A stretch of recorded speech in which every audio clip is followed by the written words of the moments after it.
अब तो साधु संत भी कहने लगे हैं कि योगी आदित्यनाथ झूठे हैं, सरकार अपनी नाकामी छिपा रही है।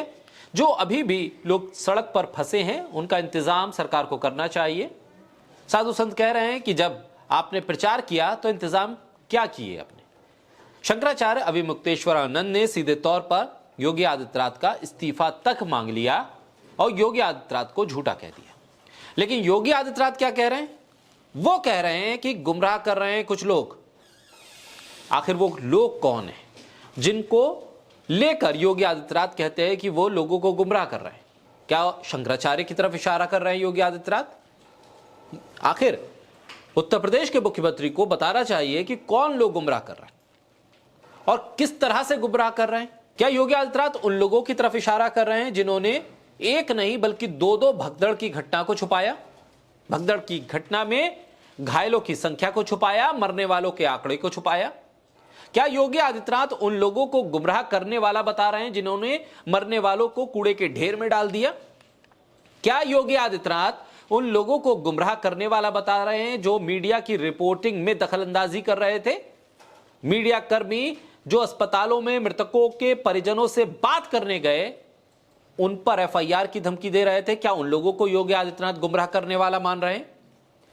क्या योगी आदित्यनाथ उन लोगों को गुमराह करने वाला मान रहे हैं जो वीवीआईपी दर्शन के बहाने बड़े आराम से घाट तक पहुंचे और आम जनता भेड़ बकरी की तरह पहुंची?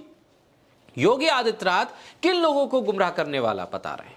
क्या योगी आदित्यनाथ उन लोगों को गुमराह करने वाला बता रहे हैं जो मीडिया के वीडियोस में कैद हुए और रो रो के बता रहे थे कि यहां जो लोग हैं वो असंवेदनशील हैं, यहां पुलिस नाम की कोई चीज नहीं है, यहां व्यवस्था नाम की कोई चीज नहीं है, यहां सांस लेना दुश्वार है, लोगों को पानी नहीं मिल रहा था, लोग मर रहे थे, दम घुटने से लोग मरे हैं, लाशों के ऊपर से लोग कूद कूद के जा रहे थे, लाशों के ऊपर पैर रख के अपनी जान को बचा रहे थे। क्या उन लोगों को गुमराह बता रहे हैं योगी आदित्यनाथ? आखिर किन लोगों ने मौत के आंकड़े को छुपाया और घंटों बाद जो आंकड़े दिए वो असली आंकड़ों से मेल खा भी रहे हैं या नहीं खा रहे हैं, ये बात स्पष्ट नहीं हो पा रही है। क्या ऐसे लोगों को गुमराह बता रहे हैं योगी आदित्यनाथ? अगर योगी आदित्यनाथ के पास गुमराह लोगों की लिस्ट है वो कम से कम सामने आनी चाहिए। लिस्ट तो छोड़िए, योगी आदित्यनाथ के पास वहां लगे 2500 से ज्यादा कैमरे जो एआई से कनेक्टेड हैं, उनके वीडियो फुटेज तो होंगे उस भगदड़ के दिन के, उस दौरान के।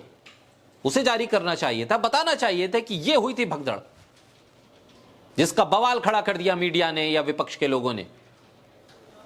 यहां कुछ भी ऐसा नहीं हुआ था, वो वीडियो जारी करने चाहिए थे। जो लापता लोग हैं कम से कम उनके परिजन उनसे मिल पाए, वापस मुलाकात हो पाए।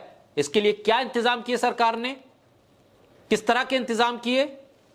किस किस को वो वापस उनके परिजनों से मिलवा पाए हैं और किस किस को नहीं मिलवा पाए हैं, कम से कम इसकी जानकारी देनी चाहिए थी।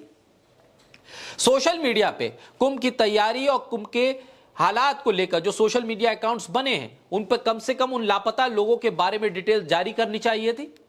एक हेल्पलाइन नंबर तो जारी करना चाहिए था कि भगदड़ में जो लोग घायल हैं, हताहत हैं या लापता हैं, वो कम से कम इस नंबर पे संपर्क करें। एक कंट्रोल रूम बना होगा, उम्मीद की जानी चाहिए। उस कंट्रोल रूम का नंबर तो फ्लैश करवाना चाहिए था। जो लोग रास्ते में जाम में फंसे हैं उन तक मदद पहुंचनी चाहिए थी, और जो लोग मदद नहीं पहुंचा रहे हैं शायद उन लोगों को योगी आदित्यनाथ गुमराह करने वाला बता रहे हैं। बहरहाल वरिष्ठ पत्रकार हैं अभिषेक उपाध्याय, वो लिखते हैं कि हां बिल्कुल कुछ लोग गुमराह कर रहे हैं, इसीलिए सही मार्ग पर चलने के लिए किसी की भी ना सुनिए। सिवाय बाबा शिशिष्टानंद और महामंडलेश्वर मृत्युंजयनंद के यही दो सत्य हैं, बाकी सब झूठ है। स्वयं भगवान भी प्रकट होकर महाकुंभ में छिपाई गई लाशों का सच बताएं तो भी आंखें बंद कर लीजिएगा। बहुत ही कठोर टिप्पणी है योगी आदित्यनाथ को लेकर, लेकिन सच्चाई से आंखें आप बंद करेंगे तो इस तरह की टिप्पणियों का सामना करना पड़ेगा। लाशें अगर सामने दिख रही हैं और आप उन्हें लाश मानने से इनकार कर दें तो फिर क्या कहा जाएगा? एक महाशय ने तो यह कह दिया कि मोक्ष मिल गया इन लोगों को, इन्हें मरा हुआ मत कहिए। अब इस हिसाब से तो एक भी मृत्यु नहीं हुई है, और जब मृत्यु नहीं हुई है तो बवाल किस बात का, लोग रो क्यों रहे हैं? ममता त्रिपाठी वो लिखती हैं कि शंकराचार्य अभी मुक्तेश्वरानंद ने योगी आदित्यनाथ का इस्तीफा मांगा तो महंत जी ने इसे सनातन का अपमान और सनातन के खिलाफ षड्यंत्र करार दे दिया। गजब चल रहा है। लेकिन महाराज जी ये बताइए कि शाम तक छिपाया क्यों घटना को? डुबकी का नंबर बढ़ चढ़कर बताने वाले आपके सूचना के अफसरों से कहिए कि मौत का सही आंकड़ा कब जारी करेंगे। पॉजिटिव न्यूज चलाने का दबाव छोड़कर थोड़ी नैतिकता रखें और नंबर बताएं। अब गुमराह कौन है और कौन सही रास्ते पर है, इसका फैसला तो वहां भगदड़ में जो लोग हताहत हैं उसके परिजन कर पाएंगे, जो लोग घायल हैं उनके परिजन कर पाएंगे, जो लापता हैं उनके परिजन कर पाएंगे, क्योंकि उन पर बीती है, उन्होंने उन हालात को देखा है।